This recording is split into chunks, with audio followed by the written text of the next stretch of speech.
हर साल 1 मिलियन से ज़्यादा माइग्रेंट्स जाते हैं यूएस को, और आज भी कई माइग्रेंट्स के लिए नंबर 1 चॉइस है यूएस। अब क्योंकि यूएस गवर्नमेंट की तरफ से स्टेटमेंट आया कि इमिग्रेशन सस्पेंड होने वाला है, इस चीज़ से आने वाले टाइम में बहुत मेजर इम्पैक्ट पड़ने वाला है यूएस जाने वाले माइग्रेंट्स को और दूसरे कंट्रीज जाने वाले माइग्रेंट्स को भी। आज के वीडियो में हम चेकआउट करेंगे कि इसके पीछे क्या डिटेल्स हो सकती है। हेलो एवरीवन, मैं Wahlan and I make informative videos and vlogs. Do check out my YouTube channel Wahlan and do subscribe to it.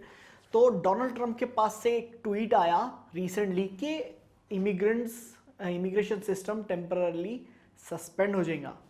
अब ये टेम्पररीली कब तक सस्पेंड होगा या हो सकता, इसके बारे में कुछ भी स्पेसिफिकेशन नहीं है जब ये वीडियो बना रहा हूँ मैं। डोनाल्ड ट्रंप की तरफ से रीज़न ये है कि कोरोना वायरस से जो इम्पैक्ट पड़ रहा उसको मिनिमाइज़ करने के लिए इमिग्रेशन सिस्टम सस्पेंड कर रहे हैं। लोकल जॉब्स के लिए बेनिफिट होना है एंड और भी उनके पास रीजंस है कि लोग ट्रैवल नहीं करना, टूरिज़्म भी सस्पेंडेड है। लेकिन देखने वाली ये बात है कि यूएस करंटली सबसे ज़्यादा अफेक्टेड कंट्री है कोरोना वायरस से। सबसे ज़्यादा पेशेंट्स यूएस के पास है क्योंकि इतने केसेस ज़्यादा है वहाँ पे। वैसा भी टूरिस्ट वहाँ पे कैसा भी नहीं जाते। ऑलरेडी स्टूडेंट वीज़ा के इंटरव्यू सस्पेंडेड है नवंबर 2020 तक। अब रही बात जॉब्स की, जो वर्क वीज़ास पे जाते बंदे, वो लोगों का बचा था अब सिचुएशन। तो अब वो लोग भी ये टेम्पररी सस्पेंशन की वजह से, जो भी टेम्पररी जितने भी महीने हैं उसकी वजह से ये लोग भी स्टक हो जाते। वैसे भी अगर कोई वीज़ा रहने के बाद भी यूएस के बाहर रहता था स्टक, तो भी उन नहीं जा सकता था यूएस को, क्योंकि एयरलाइंस बंद है, प्लेन्स नहीं चल रहे, तो ट्रैवलिंग वैसे भी सस्पेंडेड है। तो अब ये ऑलरेडी सिचुएशन लॉकडाउन की है। ये सिचुएशन में इमिग्रेशन सस्पेंड करने का मतलब क्या हुआ? गवर्नमेंट की तरफ से, डोनाल्ड ट्रंप की तरफ से ये रीज़न है कि, अगेन मैं स्पेसिफाई कर रहा हूँ कि जॉब्स और पब्लिक सेफ्टी के वास्ते। देखने वाली बात यह है कि पब्लिक सेफ्टी अगर देखना रहता था तो इससे रिलेटेड कई महीने पहले ही एक्शन ले लेते थे। कई स्टेटमेंट्स है डोनाल्ड ट्रंप के जहाँ पे कोरोना वायरस का मजाक उड़ा रहे। तो यहाँ पे पब्लिक सेफ्टी अगर रहती थी, पब्लिक सेफ्टी अगर प्रायोरिटी रहती थी, उस टाइम पे ही एक्शन ले लेते थे इससे रिलेटेड। तो अगर किसी को ऐसा दिख रहा कि ये पब्लिक सेफ्टी के लिए है, कोरोना वायरस से लोगों को बचाने के लिए है यूएस के अंदर के, तो ये बिल्कुल गलत सिचुएशन है। इसके पीछे पॉलिटिकल मोटिवेशन है, क्योंकि यूएस इलेक्शन को 1 साल से भी कम टाइम है। डोनाल्ड ट्रंप की इमेज को काफ़ी फर्क पड़ रहा कोरोना वायरस की सिचुएशन हैंडल करने से। जो इमिग्रेंट्स को पसंद नहीं करते, वो लोगों का वोटर बेस जीतने के लिए डोनाल्ड ट्रंप का ये डिसीजन है। अब ये डिसीजन से यूएस को तो फ़र्क पड़ने वाला है, लेकिन इससे और भी दूसरे कंट्रीज़ को फ़र्क पड़ता, क्योंकि मिडिल ईस्ट भी ऑलरेडी लॉकडाउन में है और इकनॉमी भी स्लो है। तो नेक्स्ट प्रीफर्ड चॉइसेस रहते हैं यूके, ऑस्ट्रेलिया और कनाडा। सबसे ज़्यादा इम्पैक्ट ये डिसीजन का कनाडा पे पड़ता, क्योंकि कनाडा हमेशा से सेकंड चॉइस रहा यूएस से अगर कोई माइग्रेट करना चाह रहे तो। क्योंकि कनाडा के पास प्रोग्राम्स ऐसे हैं कि यूएस से माइग्रेट करने वालों के लिए आसान हो जाते हैं और एक टाइम के बाद यूएस को जाना उन लोग के लिए आसान हो जाता। तो कई लोग आज भी यूएस को से अप्लाई कर रहे कनाडा के लिए। कनाडा पे बहुत ज़्यादा इम्पैक्ट पड़ेगा। नंबर 1 पे कनाडा रहेगा जो इम्पैक्ट पड़ेगा इस इमिग्रेशन रूल से। सेकंड पे ऑस्ट्रेलिया और यूके इम्पैक्ट हो सकता अगर student visa point of view से देखे। Work visa point of view से ऑस्ट्रेलिया पे ज़्यादा इम्पैक्ट पड़ सकता।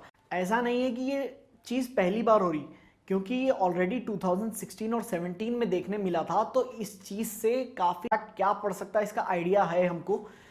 क्योंकि 2016 में डोनाल्ड ट्रंप के आने के बाद कुछ रेसिस इंसिडेंट्स हो रहे थे यूएस में। कई लोग ऑस्ट्रेलिया या कनाडा प्रेफर करना स्टार्ट कर दिए थे वो टाइम पे। कई स्टूडेंट्स यूएस अप्लाई करना रोक के कई ऑल्टरनेट ऑप्शंस एनालाइज करना शुरू कर दिए थे। वो ट्रेंड 1-2 साल तक चला। कई लोग डोनाल्ड ट्रंप से के पॉलिसीज से परेशान थे इमिग्रेंट्स के ऊपर, लेकिन ओवर द टाइम हर चीज़ नॉर्मलाइज हो गई। लेकिन अब जबकि डोनाल्ड ट्रंप का इलेक्शन का टाइम है, री इलेक्शन का टाइम है, हारने के चांसेस बनते जा रहे, क्योंकि हैंडलिंग बराबर नहीं हो रही कोरोना वायरस की सिचुएशन पे। तो अब क्या करेंगे, ये टेक्निकली वोटर बेस को प्लीज करने के लिए रूल है, और कई लोग इसको मजाक के हिसाब में समझ रहे हैं, क्योंकि एक हिसाब से मजाक ही है। लाखों में जब सबसे केसेस है, दुनिया में सबसे ज़्यादा केसेस यूएस में है, कोई भी इमिग्रेंट या टूरिस्ट आने का इरादा नहीं करता वो कंट्री में। अगर आप मेरे चैनल के फॉलोअर हैं तो आप देखे होंगे कि मैं यूएस के इमिग्रेशन के रिलेटेड ज़्यादा वीडियोस नहीं पोस्ट करता हूँ, या मैं यूजुअली मेरे पोस्ट यूएस इमिग्रेशन से रिलेटेड नहीं रहते, लेकिन क्योंकि इससे ऑस्ट्रेलिया और कनाडा और यूके तीनों कंट्रीज़ पे इम्पैक्ट पड़ सकता, तो मैं सोचा कि आप लोगों को इस चीज़ से रिलेटेड बताना चाहिए।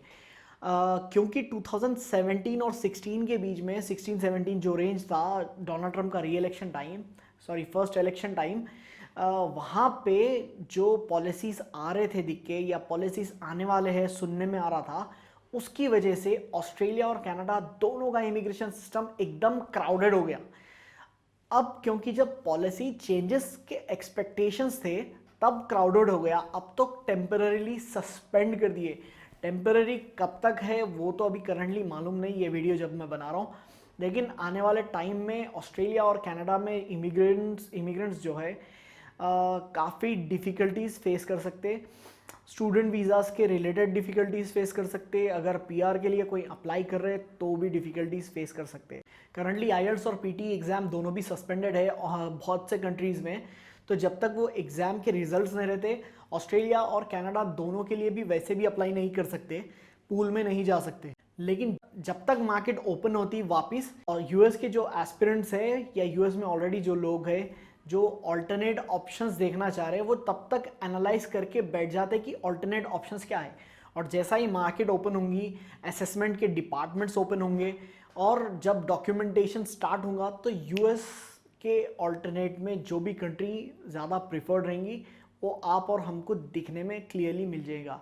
जब तक ये वीज़ा का सस्पेंशन है, या जब तक ये इमिग्रेशन सिस्टम सस्पेंडेड है, तब तक दूसरे कंट्रीज़ पे बहुत ज़्यादा इम्पैक्ट होगा। तो उम्मीद है ये वीडियो आपको पसंद आया होगा। ये वीडियो अपने दोस्तों के साथ फेसबुक और व्हाट्सएप पर शेयर करिए। आज के लिए सिर्फ इतना ही। That's all for today. See you next time.